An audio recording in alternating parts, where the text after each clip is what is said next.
Hello, and welcome to the Why the World Needs You podcast. Today, I have on brave new Matt, a writer, speaker, entrepreneur, and mentor. Matt is on a journey to become his highest self and is sharing the lessons he is learning along the way to empower others to become their highest selves as well. He's currently exploring topics on philosophy, mindfulness, spirituality, and environmental sustainability. And he does so through optimistic, open-minded, courageous, and loving reflection. Matt, thank you so much for being here. Happy to be here, Ben. How are you doing? I'm doing great. I'm really excited to have you on to have this conversation. Uh, I always like reading these intros because it's, like clearly I'm reading it, but it's something that I've already kind of like felt from you. And so to like hear you encapsulated into words is cool. And a lot of these things I resonate with myself. And that's kind of how we got connected by, we through Alyssa, our mutual friend on Instagram, uh, somebody who I love, who's been on my podcast, who I'm doing a lot of work with actually as well, and we've got some cool stuff going on. But I found you through her, and you immediately just kind of struck me with your energy. A lot of, and I want to bring this up right at the beginning of the podcast, and we'll see if we take this anywhere. But for me, a lot of times I have not found other men in my life who I've really resonated with. I'm a sensitive guy. I am very intentional about what I say, how I show up, and that's not to say that other men aren't, but there's a lot that I haven't kind of connected with. I don't always feel. Sometimes I feel like there's a gap, and with you, I didn't feel that. I felt very much like we were on the same wavelength, and we connected after that, and we were. So that was fun. But yes, so I'm excited to have the combo, and I'm curious to know if you have any immediate thoughts on that. I'm right off the bat. Oh, yeah. First of all, likewise, I felt like we first touched base, I don't know, probably a couple months ago at this point, maybe 6 months ago. We've been chatting back and forth for quite a while. Yeah. And I felt the same off of your energy as well. Just the first time I visited your profile, saw the work that you were doing, the stories, the posts, the podcast. It was very much in line sort of with the work that I'm doing. And you touched on that component about sort of that relatable masculinity, right? And I think it's important for people like you and me to come together in this space, especially in the Instagram. I would call it like the mental wellness lifestyle space. Mm-hmm. It's very much I don't know if you've had this experience, but most of my connections in that space are mostly women, which is great because I love connecting with women in the space. But it's rare that I'll find another man in the space doing similar work, or at least a lot less. So it was great to connect with you, and we've been bouncing ideas off each other and having great conversations. And now we're doing this podcast to share some of that with the world, which I think is super cool. And yeah, you touched on Alyssa brought us together. Alyssa's great. Good people attract good people, I think. Yeah. Yeah, and that really does kind of feel like what it is. It just seems like the population, the demographic is generally women in the kind of the mental health space, things around spirituality, um, just all these things that are generally a little bit more sensitive or a little bit more emotional related. And so I do think that it is important that we normalize this for men and can have conversations like this, and they can just be conversations, and it's not like, oh god, here they go talking about their feelings, or like stuff like Exactly. that. Yeah. But anyways, it wasn't exactly the theme for the podcast or anything today. I just thought that was interesting. So yeah, to get two things at the beginning here, why don't you just tell us, I read the little blurb, but why don't you tell us a little bit who you really are, and kind of how you've gotten to where you're at right now. Sure. Great, Ben. So yeah, who am I? That's a really, you know, kind of profound question when you really dig past the surface level entities of descriptors of who I am. But when you really talk about like, who is Matt? Who is this guy? somebody, I would describe myself as somebody who is on a mission to truly align with purpose and discover what it is I'm meant to do here. And upon reflection and years of self-reflection and experimentation of trying different things and failing at lots of them and failing at most of them, quite frankly, come to this sort of spot where I am now, where it's, you know, my inclination is that I'm here to be helpful to people. I've been gifted with a certain amount of resource and a certain amount of skill. And I guess right now, like, I'm just trying to do my best to make the best use of that resource and skill. And the areas of which I think I can be the most useful is, one of them is that I do through my Brave New Mat kind of persona that you're familiar with and that I do work with on social media. And it's through really helping people align with their purpose in life and become the best version of themselves that they can be, really align with that higher calling, that higher self. And so that's one of the sort of the aspects I'm working in. This other aspect is this entrepreneurial business side, where so just a bit of a background about me for those who may not know. I come from an applied science background in environmental engineering, and I'm actually still a master's student. So I also apply sort of my knowledge on the environment and how we can address the changing climate and make the world just a healthier and more sustainable place for people now and the future generations. So those are the two areas that I'm working in, and those are the two areas that I think I'm most useful in right now. So when I ask who am I suppose the answer is somebody who's here to help empower others so that they can heal themselves and heal the environment around them. Love that as a nutshell kind of recap there. And really, I wouldn't change a whole lot about myself either. So again, makes sense why we're connected and kind of on the same page and see a lot of things the same way.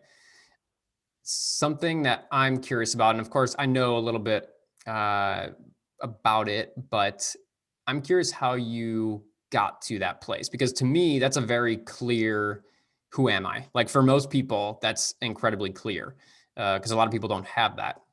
How did you, what was kind of the messy journey to get to that point? And I know that because I know our conversations around that, but I also know because you even just mentioned having a lot of failures to this point. And this is something I really, really like and want to potentially talk a little bit more about after you share some, because the failure thing is, there's a lot there. So anyways, curious how you kind of, what was the messy process or journey to get to this point? Sure. And yeah, absolutely, Ben, we're going to unpack this a lot because there's a lot there. The messy journey, the reality is it's still, it's still messy. We're not gonna make up and pretend that it was the past and now I've got it all figured out. Like we're still, and I'm sure you're aligned Yep. with this too, like still very much figuring it out, right? When do we ever have it all figured out? Totally. My hypothesis is that never really happens for us humans. But yeah, there's a bit of a history and a lead up to this point. I wasn't just, I didn't just emerge in this state. There was a lot of exploration and a lot of trial and error. And if I go back, I don't know where I'd have to start to give the full story, but maybe just enough of it would be a couple years back. Let's say about 3 or 4 years ago. I was living this life, so I suppose I was following this path in life that I had set from a young age, and whether I set it fully or it was a combination of family setting it for me, the world setting it for me, so societal norms setting it for me, my friendship setting it for me, my teachers, guidance counselors, whoever. There was this path that was prescribed to me that I adhered to, and that was to go to school, work on my marks, be the highest in my class. Almost got there. Was pretty close, but not quite. I pursued a STEM career, and I went to university for it. I got a bachelor's degree in engineering, and I suppose I had prescribed this route that this is what I needed to be successful and to be happy, was to land this career. And I graduated from school. I got a job. I was very fortunate. I got a job in the industry, not quite what I wanted in terms of jobs, not quite the exact field of interest, but in the industry nonetheless, in engineering right off the bat. So that was a big win for me. And being young at the time, well, maybe I'm still young, but being younger at the time and earning, having that sort of career given to me, well, not given to me, but set in place already, and receiving sort of the rewards of that, a high paying salary. I was able to move out of my parents' house and get an apartment in a world-class city. I was living in Toronto at the time, which I'm not sure if you're familiar with, is one of Canada's most expensive cities to live in. So for a young person to be living downtown was quite impressive. And, I had my own vehicle, and I was, had this relationship that had this solid foundation. And, I had started realizing that, I suppose at a very young age, I had acquired a lot of sort of the trophies and treasures of life that a lot of people seek out. And the weird thing was, Ben, was that once I got all of these things, let's say 3 or 4 years ago, I didn't feel like I made it. I didn't feel happy. It's like there's that piece was missing. Like I was good, like things were fine, right? Like I was, but I wasn't like ecstatic or joyful about life anymore. It was like I had this feeling of being, is this it? Like I'm, at the time, oh, maybe 22, 23, this age. And I felt like, wow, is this like all life has to offer me, or is there more? And at the time, I didn't really take action on this feeling. And I had this gut feeling that there was more for me. I didn't know what it was, but I was kind of scared to go get it because I was scared to lose this net I had built, this cocoon of, the safe relationship, the safe job, the stable life, right? And what was lacking there was this wanting to take a risk and to pursue that that inner calling. Let's say that there was something more for me. So I ignored that calling for a couple of years, and things started to rapidly decline for me. And I like to think that signs are always presented to us quite frequently when we need to make action in life. And I think more and more signs were being presented to me, opportunities, doorways, people reaching out for me to pursue that higher calling, but I ignored all of them. And maybe it was fear. I didn't want to take a risk. I was in that comfort zone of life. But what inevitably happened to me, Ben, was eventually, because I didn't make that change myself, I didn't pursue that calling, the change was made for me. And I would probably describe 2017 as being the most difficult year of my entire life. 2016, 2017, that transition, but probably 2017 was like this climax moment. It was like my life was a play, it would be like the act one climax that like sets the story in motion, right? And there was, just everything kind of fell apart. That relationship I spoke about came to an end, and that was after 7 years of being in it. I had some family, let's say some issues within my family that were causing a lot of grief. Some of my friendships, there was a lot of difficulty there. I almost lost a good friend of mine. I lost that job I was working in, which meant I had to move out from my place in Toronto, and just a lot of things changed very quickly within the span of about a 4-month period. And I'd say the climax to all of that, the thing that changed the most was actually, and this was the biggest wake up, was my physical health started to go as well. These problems that I was having were manifesting in my body as well. And it actually resulted in me ending up in the hospital. And I'm somebody who's been very fortunate and blessed with a body that's really taken care of me my whole life. I've never had significant health complications, but this was the first time in my life that I had something significant. And that was really scary. And I suppose I found myself in a position where I realized that all the things that I thought was safe about my life and I thought would have forever and I would just be fine with it was very quickly not safe. And it was all gone. And then I was left with just me. And when I no longer had, like quite literally, I was reflecting on the night I was in the hospital. It was just me in a blue robe. That was it. I had nothing else on me. And I had this moment of rethinking, like no one was with me, and it was just me. And my mom came eventually. Love my mom. Okay, so it was me and my mom. But what I was really thinking about was, like all the stuff that I built up in my life that was protecting me and making me feel safe was no longer really there. And I had to make a choice that if I was going to keep living, I was going to do it and really find that calling, find that thing, and to start taking the risks. And from that moment on, I decided that I would take more control of my life, more control of my happiness, really take the power for myself, and be a little bit more courageous, because I think that's what was lacking, was this ability to pursue the higher calling, the courage piece. And that's actually when I started. That's when I would say I started this pursuit into Brave New Matt, and it's kind of where the name comes from a little bit. I hope that was a good encapsulation. Oh, I love it. I love it. And it's it's honestly just so interesting to sit here and listen to it because it's eerily similar to my path. There's just so many pieces of it that are, the details are different, but the major pieces of it are so similar. But it's meaningful, right? And that's kind of what I take from, kind of how you wrap that up was, like you said, you were like, okay, well, if, now I want things or need things to be different moving forwards. And the courage piece, but it just does give you a different perspective, right? And like we always talk about how major life events do this, and they always do, whether that's your own health, whether that's a loved one's health, death, all these things that are really challenging, scary, and painful, often shift our perspective and shift, even the full paradigm that we're living in.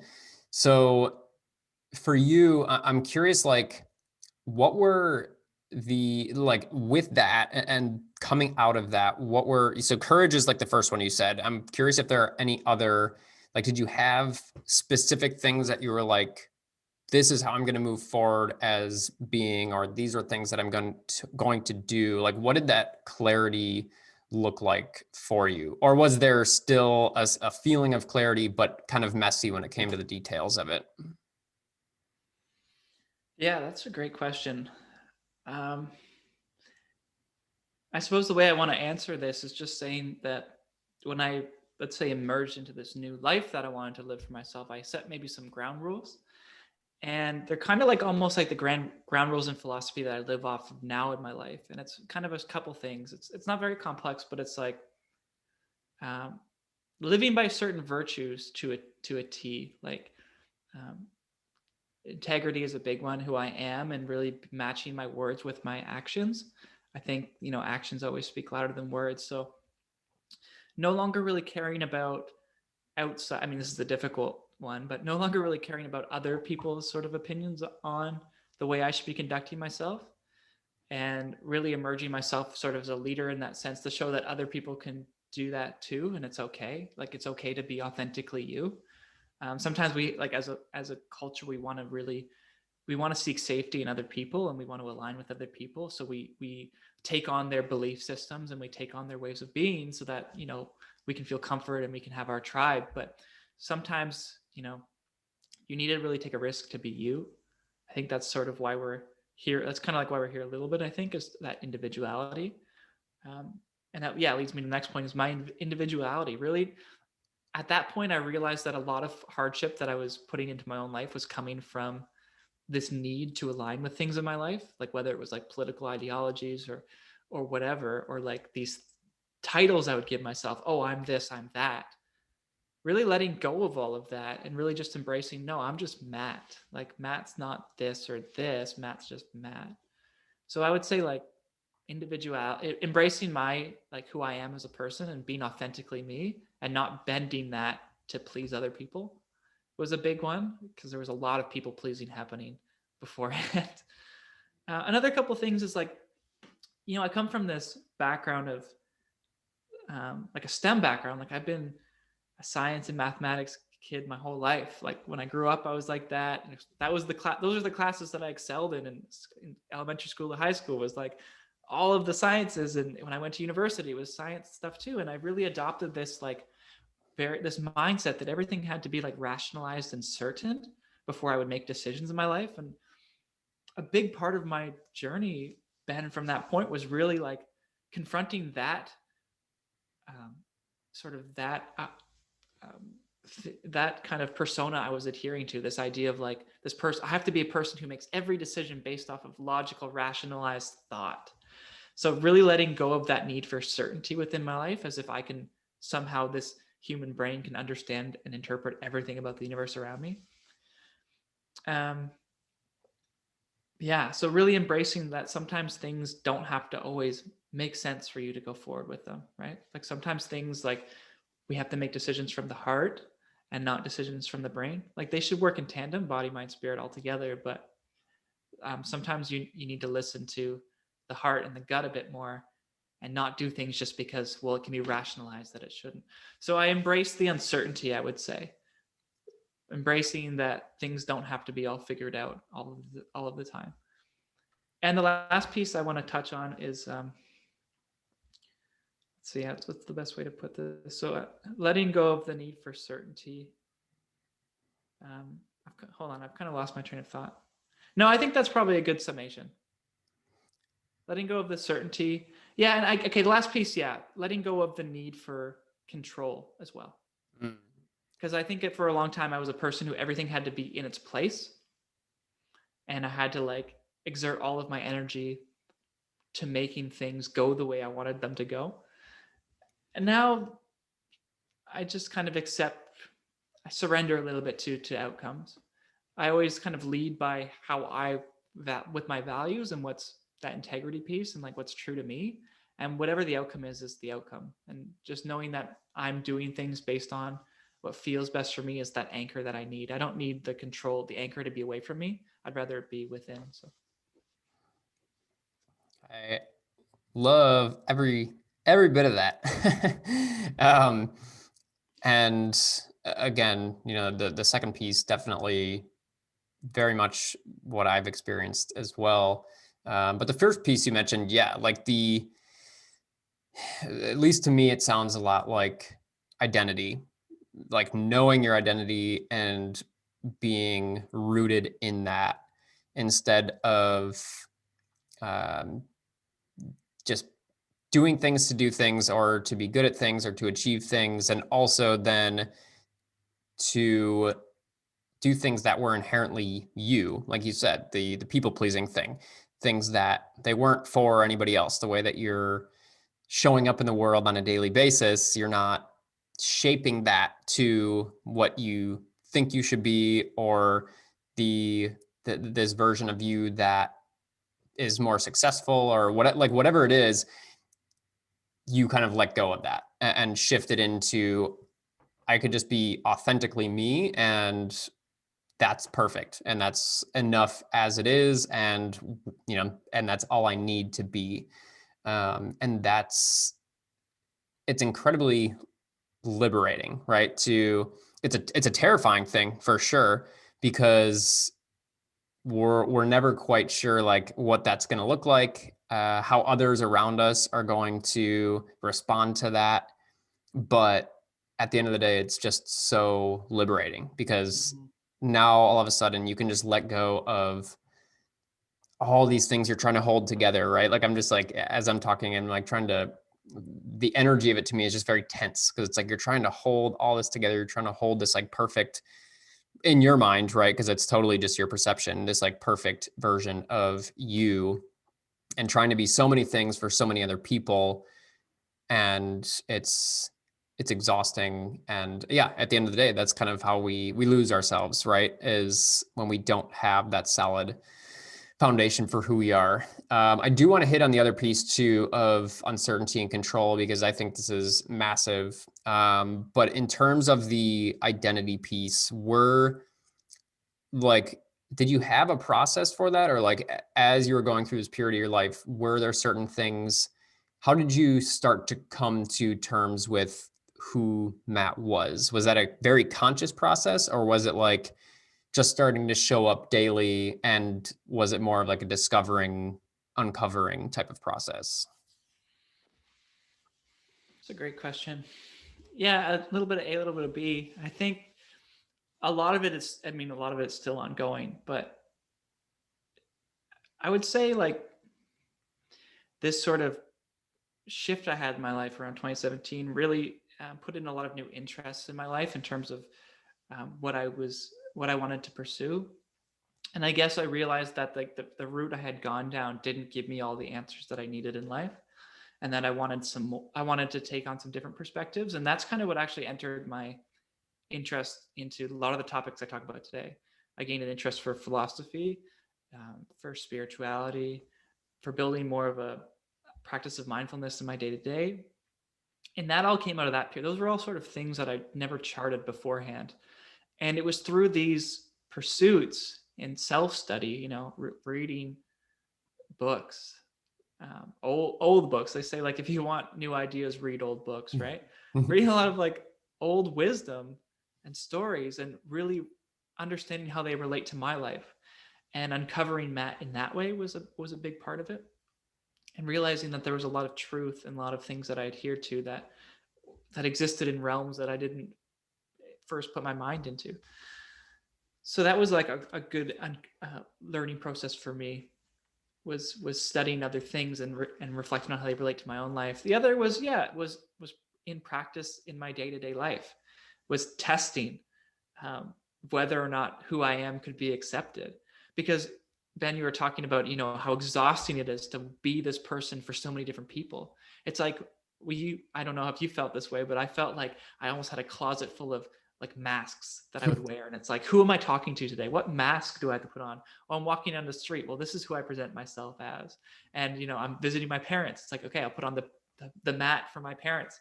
Visiting my friends, I'll put on the mat for my friends, right? It's like I had this persona to uphold. Mm-hmm. And behind the mask was just like dread, right? Yeah. Like just like exhaustion for like having to like pretend I'm somebody I'm not fully. And it wasn't out of like an attempt to manipulate or control. It was out of attempt of like feeling safe and comfortable and wanting to be accepted, right? Yeah. Like I want my parents to be proud of me, so I'll tell them the things they want to hear to be proud of me. I want my friends to think of me a certain way. I'm going to present myself in a certain way. Um, and I guess what I started doing was I started taking off those masks a little bit and testing the waters.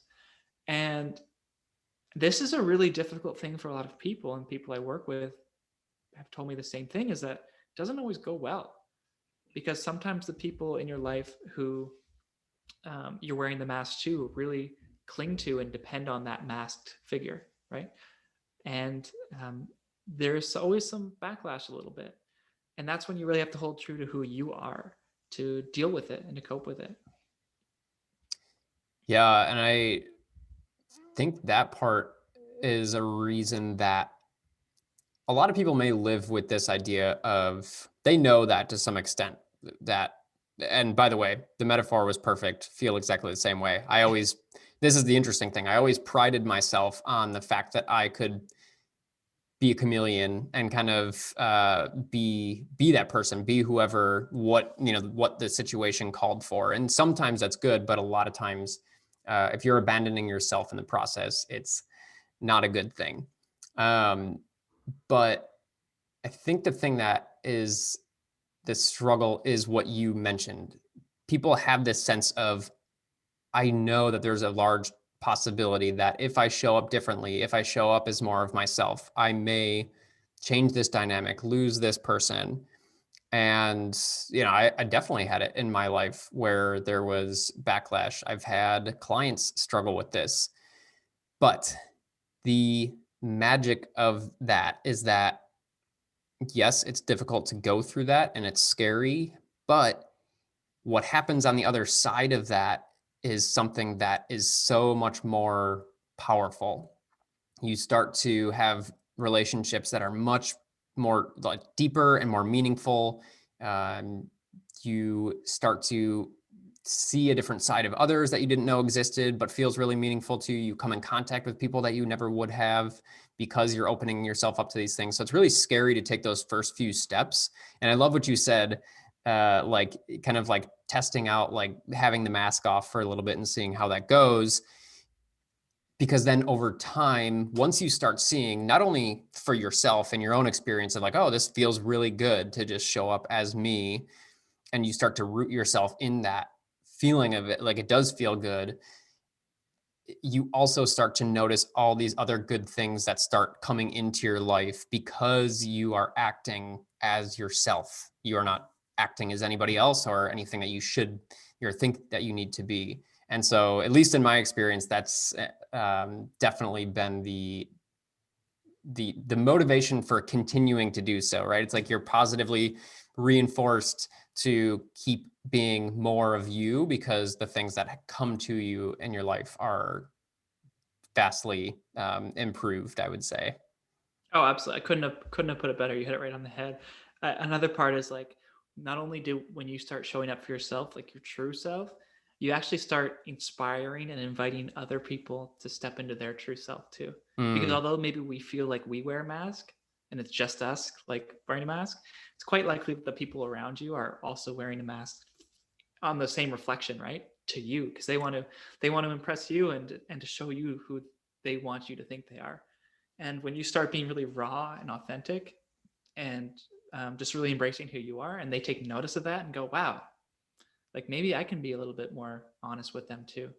And sometimes like that can be a scary process too, because sometimes that truth, those two truth components of who each person are, maybe not be compatible. Maybe the masked versions are, but the truthful version isn't. And that's when you have to start making decisions in your life of, what relationships and things are truly meant for me. And that could, although maybe taking out the mask opens doorways, it also might close a few. And the there's the truth. I think the truth of the matter is that's just how life is sometimes with changes. And it's not, there's no one wrong in the instance, like it's not one person or the other, it's just how it is.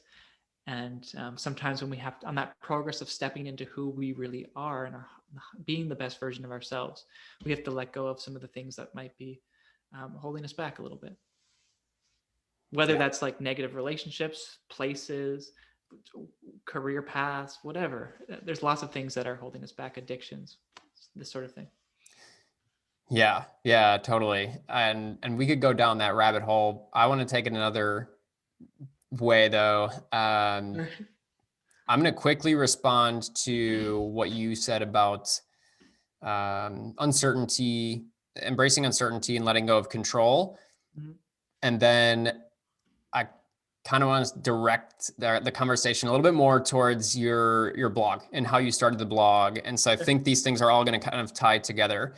But like if you could talk about the thing that has changed my life the most, it is exactly what you said in terms of I've always been very logical, analytical in terms of the way my brain works, very black and white.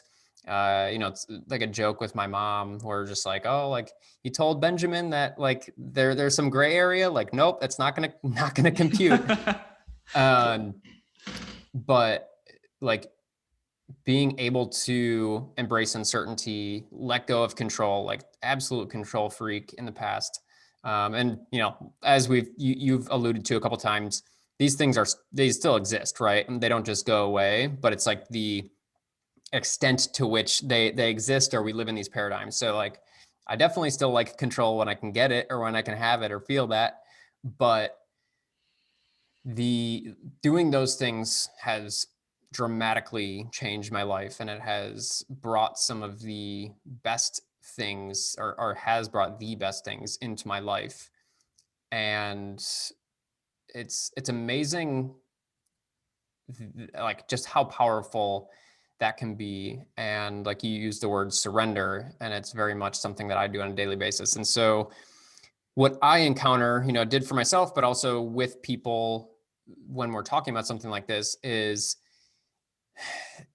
there's this idea of, well, if I let go of control and of certainty, then I can't show up the way that I need to, or things won't be done the right way, or I won't be able to accomplish things or get to this goal. When really, sometimes if you can let go of those things and you can step into uncertainty, it's not saying that you're not working towards anything or that you aren't putting your best foot forward. It's just saying that you have released this need for those things to be in your awareness and your understanding. and for them to be very clear. So instead of like having a step-by-step plan, which I think most people coming from a logical analytical um, viewpoint or paradigm, that's what they like, right? Because that's comfortable. It feels good to have a plan, to know every single step of the way. There's that control aspect of like I can alter each one of those as needed, but that's just not how life works in reality. And so I think a big piece is like once we can kind of like pull our hands back and be like, okay, that's just not reality. I'm going to kind of let life happen. And I'm still going to be very intentional about how I show up and the things, the person I want to be, the things that I want to do, the way that I want to impact other people.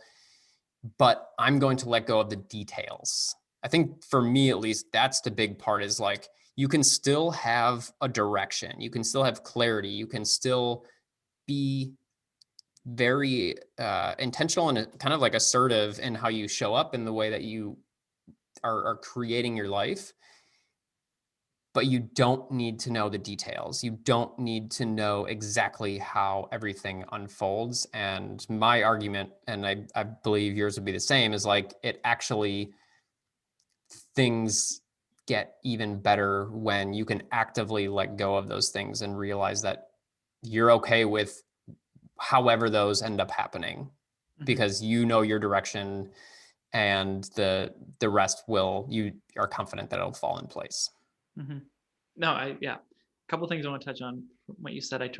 First of all, I love that you come from also from like a science, applied science background, because I feel like we have like this both similar discovery we're having, where it's like we've been taught that everything needs to be figured out and like strategized and planned to a T, and like Yeah. to the significant figure of 4 decimal places, right? Like everything has to be exact. Yep. But yet that's not how like life works at all, um, and that's okay. But I want to just touch on the last thing you were talking um, about having to know all the details. And I always talk about like expectations with things, and how harmful expectations are in general to our life, no matter how they end up, right? Like on one hand, you set an expectation and for something to happen, right? And it doesn't happen.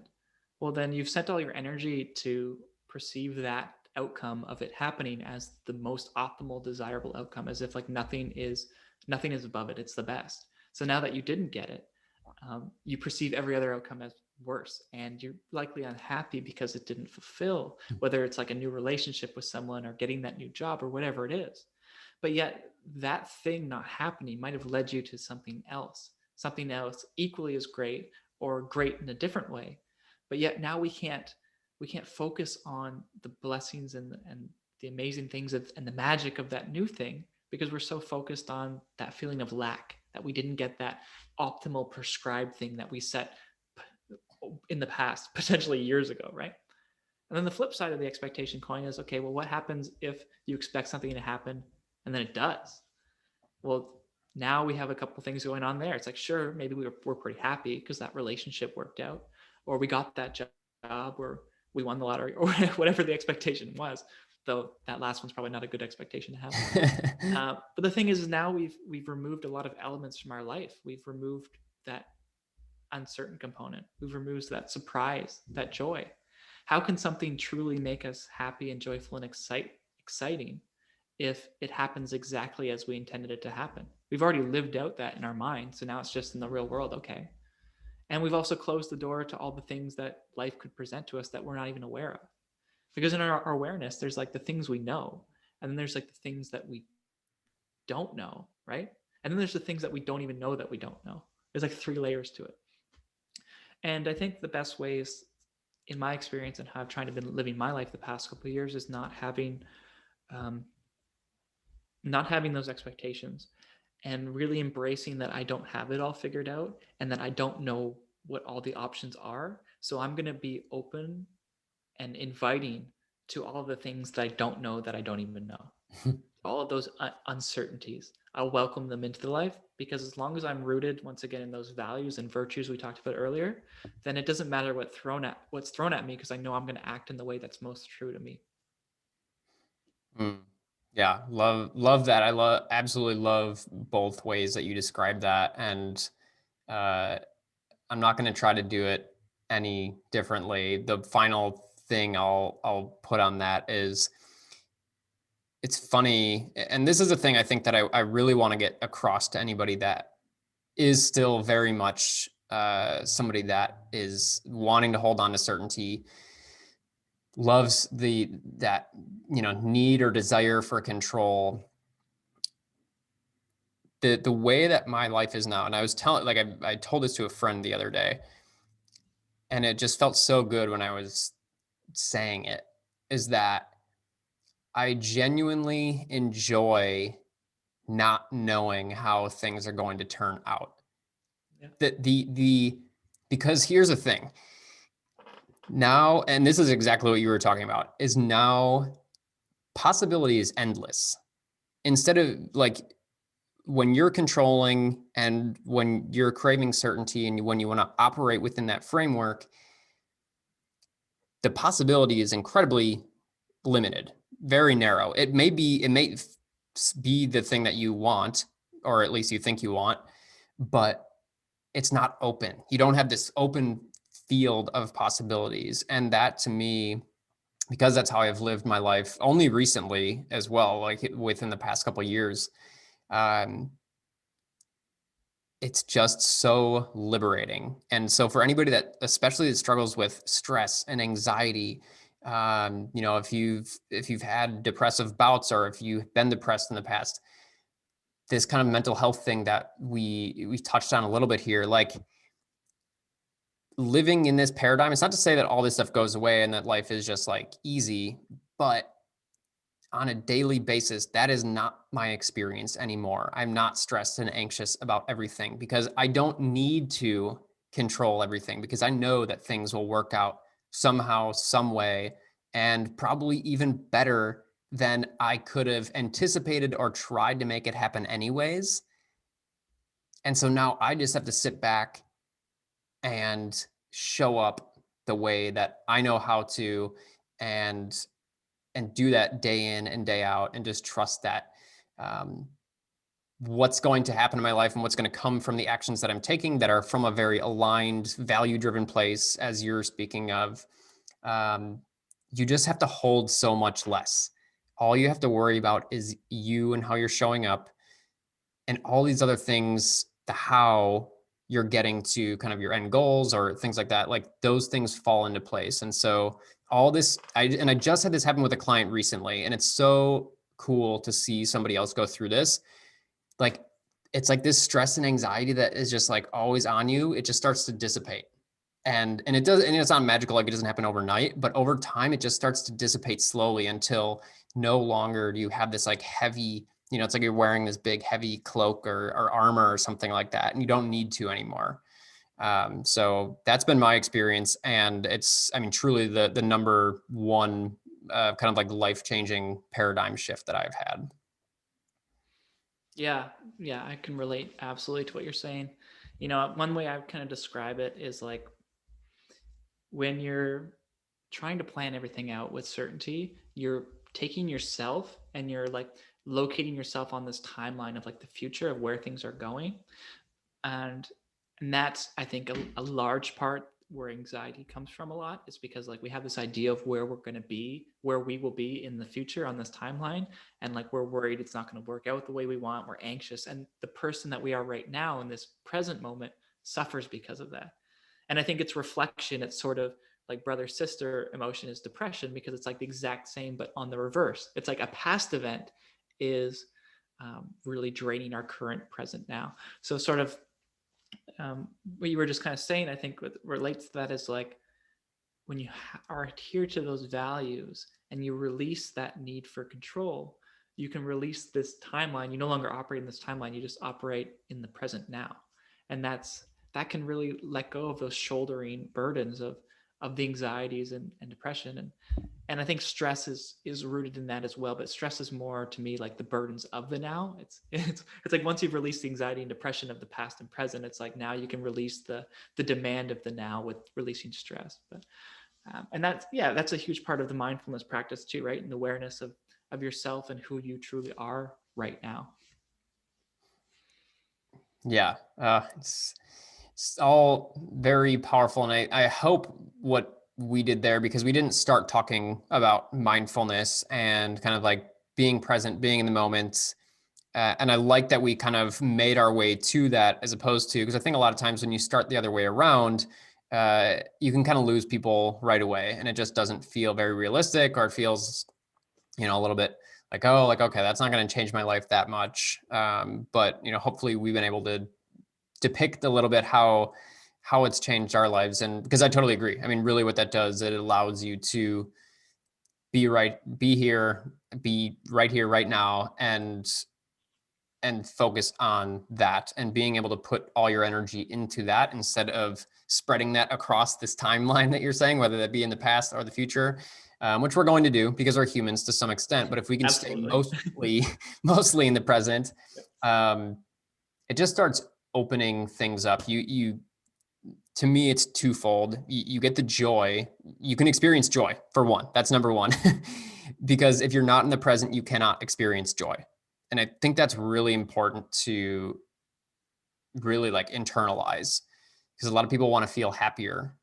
And if you can't experience the present moment, you will not experience joy, because that's like, it's one and the same. And so that's one thing, especially for people as our kind of past selves, like we've both been there, right? Like we understand what that feels like to not experience joy. A lot of people come to me and they feel like they're kind of on this hamster wheel of like always trying to get to the next best thing. I'm never happy. I'm never feel like things are enough. And that to me is always a sign that you can't be present and you can't be in the moment. So the first thing is joy, but then the second piece of that is you're never, or it's going to be much more difficult to create the future and just in general, your experience of life that you actually want to, if you're not engaging with the present moment and showing up the way that, in a very intentional way, the way that you want to. um, if you're spending time in your head, either in the past or in the future, it's going to be a struggle to make steps forward, or live a life that feels really meaningful to you, because you're always going to be living in kind of this alternate reality. And I love what you said, Matt, because it's perfect to like refer back to that, of like, you're going to be living elsewhere on this timeline. And so your experience of life and your quality of life is diluted across this timeline. So yeah, it's kind of Cool. my Yeah. take on it. Yeah. No, I think you put it well. The joy component, I think, is true. I think you can only experience true joy if you're being aware of your presence in the current moment. And that's, I think, a lot of people get nostalgic for the past and whatnot, because they see like how things were, but they weren't truly like living it then, right? It's like, because they were probably, well, it's like they're saying, there's like, well, I wish we were aware of like the good times when the good times were happening. Well, it's probably that right now is probably in the future, you're going to look back at this moment as being a great time from memory of how things were. But are you living it as a great time right now? Or are you too concerned about other things, right? And the present moment is really all we have. Like the future doesn't exist. It's infinite possibilities. There's no way we can foresee what happens. I mean, look at look at the past like year of our lives, right? Yep. The world, we how many changes. It seems like a big change happens every day now. So nothing's certain about the future, and the past, it doesn't exist either. At this point, it's just memories in our brain cells, right? That are just, Mm-hmm. and there's so much evidence as well that suggests, like psychologically speaking, that the way we remember things isn't like, our brain doesn't work as like a history book. It remembers more feelings than facts. And the things that we actually remember aren't entirely true either. They're the way our brain is perceiving those things as a tool for building our current self up. So some events, like I remember talking to a friend about this, and they know a lot more than I do about it, talking about how even if something happens at like a car accident, a couple hours later, when you interview those people, like the people who are involved, there'll be different stories, not because they're trying to manipulate each other, but because they experienced it differently. The same event, but their emotions dictated what they remembered and what they didn't. So it's like we can have an objective thing that happens in our past, but we might not actually even remember it objectively anymore. We might have remembered only the bits we want. So in that sense, like our past too isn't entirely existent or true either. It's really just we have right now. Yeah, I totally agree. Love that. I want to now shift a little bit to the blog Sure. because I'm curious for, all these things we've talked about again, like I think are all relevant. So how did you come to the place that you wanted to start writing about this, about sharing with others? And then what has that kind of evolved into for you? Yeah. So let's talk about expectations and right, like Yep. when I went into this and like how things changed. And so where like the fact that I'm even speaking to you right now on like on your platform is like amazing to me, and nothing that I ever anticipated in my past. I was never like, oh, I'm going to become this person who goes on these podcasts and talks about like spiritual journeys and whatnot. Yeah. That was not intended. What started was, I wasn't living my truth in real life back back when I was talking to you before about the sort of past life that I experienced. I wasn't living my truth in 2017 and before. And when I started the blog at this sort of turning point in my life called Brave New Matt, I wrote it. It was completely anonymous at the time. I never put my name to it. I never put my face to it. I was just publishing it online on different platforms. And it was all about just speaking my truth, because if I could do it anonymously, I wouldn't have to worry about the judgment, right? My friends didn't know about it. My family didn't know about it. I had some readers on the internet. I remember having some I remember having like it wasn't that long ago. I only had like 5 dedicated readers, and one of them is a good friend of mine now, who in a similar fashion we talk. Um, but it's kind of just fun to think about because how things changed. But I was putting these stories out of how I was experiencing life and how I was thinking about things happening and my actual truth, and that authentic message people really gravitated to for some reason. And within the span of a year, or I guess it's been about 2 years I've written now, but within the first year, changes happened. A lot more readers came. People were subscribing to my newsletter that I put out every month, and and I changed. There was more of a demand and access for my personal life, and I started putting my face to it. It wasn't all that long ago. It was only like 6 months ago that I put my face as my profile picture on the blog. It used to just be my logo, but I started sharing um, more about myself, and I didn't actually start sharing that I had this blog to friends and family until it had like 2,000 people following it. And then I was like, oh, by the way, I'm writing this thing. Blah. here's my truth, right?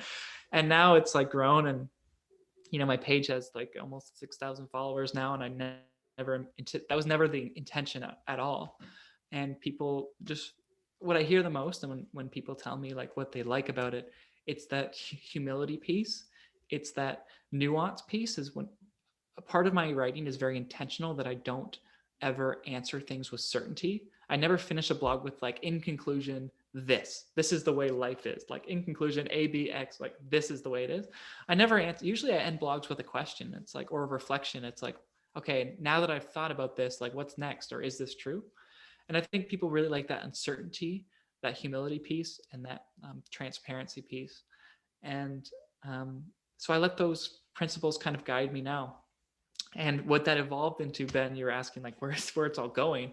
Well, once again, now I'm the past 6 months I've been mentoring people as part of my business, and I've been helping people with their life journeys and embracing who they truly are and rising up and stepping into who they want to be. And that was, once again, when I started this blog, that was never the intention. I never was like, oh, I want to be a mentor someday. I want to help people. Like maybe I had ideas that I did like helping people. I loved giving people advice, and I love listening. Like I've always been a very attentive listener. My life, I've been an observer with things, but I never intentioned it to be a business. But all of a sudden, people started DMing me and being like, "Hey, like, can I get some advice on this, or can I chat with you?" And then, "Hey, can I meet with you more often? Can I start paying you?" And all of a sudden, it changes and it evolves, right? And I don't know if that's what my career path is going to be my whole life, but right now, that's what feels right. And like that usefulness piece we touched on in the beginning, like when I'm doing that and I'm being helpful, I feel very useful. And if my intention right now and my purpose is to put my skills to use, then that's right now, I think that's the most meaningful way I can. And maybe that leads to something else in the future. Who knows? Things could change in a year or two or 5, whatever. And I'm open to whatever that is. So, but I guess like maybe my message and my takeaway for whoever may be listening is, um, if you have a thing that you want to do, honestly, just start doing it, because it's probably, whether you go, like whether it works, like it's probably not going to work out the way you intention, and like that's fine, because it's going to lead to some amazing things too, as long as your heart's in it, right? And you're leading with values and not leading with like ideas of what you have to achieve, but lead with, I'm going to do what I have to do because it aligns with who I am. Then there's no way you can fail with it. Yeah, thanks for sharing that, because I love how just kind of flowy that process was, for the most part, right? Because it's not saying it was like super smooth necessarily. There's always ups and downs, but Mm-hmm. um, from a high level, it makes sense to like, oh, okay, like that's how it played out. But what I love about you sharing that is I feel like it does kind of encapsulate all the things that we were talking about, because what it turned into, you know, mentoring people, being a business, like that's not the intention that you set out with. So it's a different possibility than the thing that the certainty or the control that you would have wanted. So like all of this thing has blossomed from your ability to just like show up, be you, share your truth, and let the rest fall into place. Like you said, this conversation, the blog, like that's all stems from that. And at least from, my understanding, that's all very positive. Mm-hmm. And so it's just, I like that we were able to talk about this to use like a concrete example of what that looked like in your life. Yeah, and if I can just add a bit to it, it's like back to that expectation piece. Like when I started the blog, like it was really, you know, I didn't expect it to be successful. I was just like using it as a tool to speak my truth and to test the waters. Once again, like removing the mask, right? Let's just remove the mask for strangers on the internet. That can't be hard, because they don't have notions of who I am. And then yeah, really, like if you were to ask me 3 years ago, Ben, like Matt, would you believe that in 3 years from now you're going to be mentoring people and helping them with their career and helping them with like life, with their life decisions, and you're going to be talking about spirituality and you're going to be talking about like mindfulness and empowerment? I would have been like, you're a little, I don't know what you're on right now. Like, like that's not me. Like I'm this kind of person, right? So really, like Mhm. I didn't even know that was available to me. Like I knew what I was good at and I knew the things I wasn't good at. I didn't even know this whole realm existed. And now I'm like in it, and it's because I didn't lead with a plan, right? And I just want to also add too, because I mentioned before about just going for it. I have a blog right now, and yeah, like I see success on it, and some people would categorize it as successful. It's somewhere on that path, but my point is about it is I never ever considered myself a writer.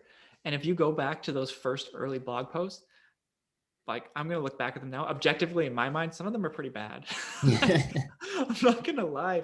Like writing's never been like a huge skill of mine. I've always enjoyed storytelling, like guiding someone through a beginning, middle, and end. But I've never been really good at putting it into words. Mm. And I guess like now, like it's probably much better than it was, and that came from a lot of trial and error and a lot of experimentation and a lot of um, practice through repetition, right?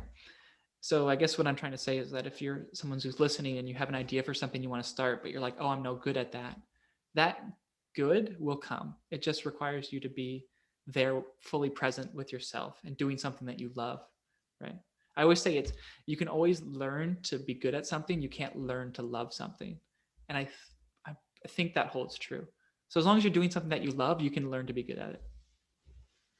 Yeah, and I appreciate you sharing that piece of it, because that stops so many, right? Like, yeah, can you imagine if you would have in that moment been like, oh, I'm not a writer, so I shouldn't do that anyways, and then you never would have done. Like, I mean, you can't even really probably, I would imagine, like be able to have a good feel of what your life would look like right now without that piece of it. Um, Mm-hmm. and just a similar thing for me was in the past. I was like, I always heavily identified with being an introvert, And I was like, oh, I don't want to work with people. That was part of the reason I went to school for computer science. And I was like, oh, like sitting behind a computer all day will be good for me because won't have to be like in these draining, engaged, like I want to be engaged with people all the time. And ironically, here my business is people, right? Like coaching is people. And it's it's not blocking, because we both talked about how we said we were or weren't something. So heavily identifying with something you are or not, and then not allowing yourself to see, again, very narrow mindset, right? Like not allowing yourself to see or experience any possibilities outside of that. So I love that you've kind of invited and encouraged people to, if your heart pulls you towards something, but your brain stops you and be like, oh, well, I'm not that thing, or, oh, I don't do this well.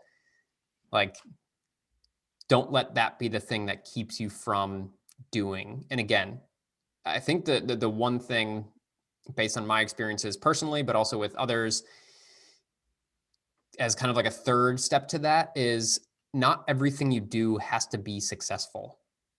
It doesn't have to be perfect. It doesn't have to be something that wins you an award or gets a lot of praise. Like that piece doesn't matter. So like letting go of that in and of itself is really important, because I think for a lot of us who I call achievers with a capital A, is like we just, that's how like we see the world, is like, I'm going to do something, I'm going to do it well. And that's great to like take pride in doing things well, but as soon as it starts stopping you from even starting or trying something, then it becomes really detrimental. Mm-hmm. Matt, we've got 5 minutes here. We both have a hard stop, so I want to make sure to be really intentional to get this last piece out here. Sure. I'm sure we could talk about 10 other things, but what I'm curious about, the name of this podcast is Why the World Needs You.